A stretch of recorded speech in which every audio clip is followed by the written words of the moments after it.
இன்றைக்கி பாப்பாவுக்கு டிவியில் ரைம்ஸ் வச்சுட்ருக்கும்போது உருளைக்கிழங்கு செல்லக்குட்டி பாட்டு வந்துச்சு. சரி நம்ம வீட்டில் உருளைக்கிழங்கு இருக்குது, இன்றைக்கி பூரியும் பூரிக்கிழங்கு செஞ்சிடலான்னு சொல்லிட்டு உருளைக்கிழங்கு தான் எடுத்தேன்.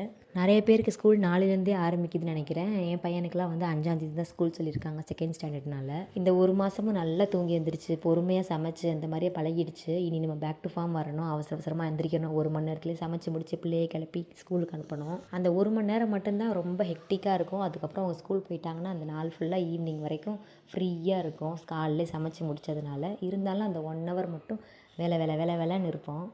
இதெல்லாம் கூட நான் பண்ணிடுவேன். ஆனால் என் பையனை காலையில் ஸ்கூலுக்கு கிளப்புறது தான் பெரிய டாஸ்க்கு. எந்திரிச்ச உடனே அவன் வாயில் வந்து வார்த்தை இன்றைக்கி லீவாமா அப்படின்னு தான் கேட்பான். மண்டே ஸ்கூலுக்கு போகிறான்னு வைங்களேன், அடுத்த சாயந்தரமே வந்துட்டு அடுத்து எப்போ சாட்டர்டே சண்டே லீவ் வரும் அப்படின்னு கேட்பான்.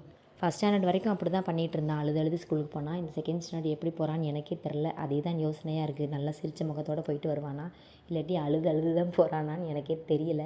உங்கள் பசங்களும் இப்படி தான் ஸ்கூல் போகிறதுக்கு சேட்டை பண்ணிகிட்டு இருக்காங்களா? என்னென்ன ஸ்டாண்டர்டில் படிக்கிறாங்க உங்கள் பசங்கன்னு சொல்லிட்டு கமெண்ட்டில் சொல்லுங்கள். எங்கள் வீட்டில் இன்றைக்கி பூரியும் பூரிக்கிழங்கு தான் பிரேக்ஃபாஸ்ட்டு. உங்கள் வீட்டில் என்ன பிரேக்ஃபாஸ்ட் சொல்லுங்கள். பூரிக்கிழங்கு ரெசிபி நான் வீடியோவாக எடுத்து வச்சுருக்கேன், வேணும்னா கமெண்ட் பண்ணுங்கள், நான் ஷேர் பண்ணுறேன்.